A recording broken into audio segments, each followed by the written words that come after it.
मेघनाथ वध के बाद क्या हुआ सुलोचना का, जानते हैं आज की इस वीडियो में। अगर आपने हमारा यह चैनल अभी तक सब्सक्राइब नहीं किया है तो प्लीज इस चैनल को लाइक एंड सब्सक्राइब करें। रावण के महापराक्रमी पुत्र इंद्रजीत का वध करने की प्रतिज्ञा लेकर लक्ष्मण जिस समय युद्ध भूमि में जाने के लिए प्रस्तुत हुए, तब राम उनसे कहते हैं, लक्ष्मण, रण में जाकर तुम अपनी वीरता और रण कौशल से रावण पुत्र मेघनाथ का वध कर दोगे, इसमें मुझे कोई संदेह नहीं है। परंतु एक बात का विशेष ध्यान रखना कि मेघनाथ का मस्तक भूमि पर किसी भी प्रकार न गिरे, क्योंकि मेघनाथ एक नारी व्रत का पालक है और उसकी पत्नी परम पतिव्रता है। ऐसी साध्वी के पति का मस्तक अगर पृथ्वी पर गिर पड़ा तो हमारी सेना का ध्वंस हो जाएगा और हमें युद्ध में विजय की आशा त्याग देनी पड़ेगी। लक्ष्मण अपनी सेना लेकर चल पड़े। समर भूमि में उन्होंने वैसा ही किया। युद्ध में अपने बाणों से उन्होंने मेघनाथ का मस्तक उतार लिया, पर उसे पृथ्वी पर नहीं गिरने दिया। हनुमान उस मस्तक को लेकर रघुनंदन के पास ले आए। भगवान श्री राम लंका व सुलोचना को यह बता देना चाहते थे कि युद्ध में मेघनाथ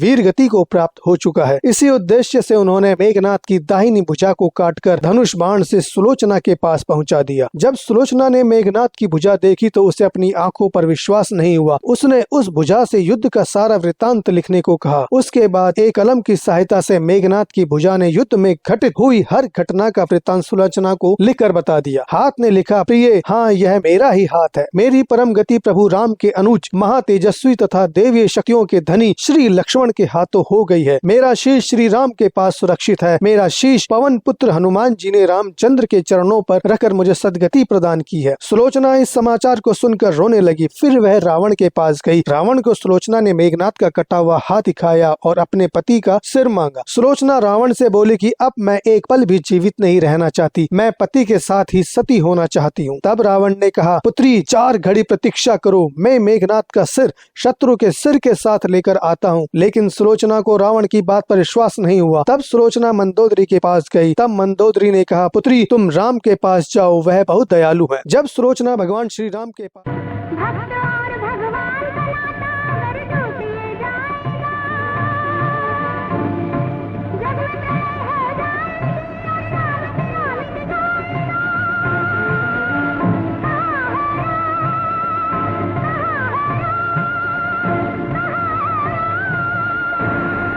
पहुंची तो श्री राम व उनकी सेना के द्वारा उनका उचित आदर सम्मान किया गया व श्री राम ने उनकी प्रशंसा की। सुलोचना ने भगवान को प्रणाम किया व अपने पति का मस्तिष्क मांगा। श्री राम ने भी बिना देरी किए महाराज सुग्रीव को मेघनाथ का सिर लाने को कहा, किंतु सभी के मन में यह आशंका थी कि आखिर सुलोचना को यह सब कैसे ज्ञात हुआ। तब सुलोचना ने मेघनाथ की भुजा के द्वारा उसे सब बता देने की बात बताई। यह सुनकर मुख्यतः वानर राज सुग्रीव अचंभित थे। उन्होंने सुलोचना से मांग की कि यदि उसके पतिव्रत धर्म में इतनी शक्ति है तो वह इस कटे हुए सिर को हंसा कर दिखाए। यह सुनकर सुलोचना ने उस मस्तिष्क को अपने पतिव्रत धर्म की आज्ञा देकर उसे सबके सामने हंसने को कहा। इतना सुनते ही मेघनाथ का कटा हुआ सिर जोर जोर से हंसने लगा। यह देखकर सब आश्चर्य में पड़ गए। भगवान श्री राम ने उस दिन युद्ध विराम की घोषणा की व लंका की सेना को अपने युवराज का अंतिम संस्कार करने को कहा, ताकि सुलोचना के सती होने में किसी प्रकार का रक्तपात न हो। इसलिए उस दिन कोई युद्ध नहीं हुआ। सुलोचना पति का सिर लेकर वापस लंका आ गई। लंका में समुद्र के तट पर चंदन की सती के सत से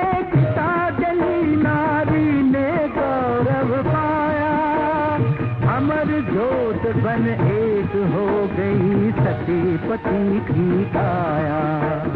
और परमेश्वर इन दोनों का अग्नि में कुछ ही क्षणों में सती हो गई। तो यह थी कथा सती सुलोचना की। यदि यह वीडियो आपको अच्छा लगा हो तो कृपया इस वीडियो को लाइक एंड सब्सक्राइब करें। राधे राधे, जय हिंद, जय भारत।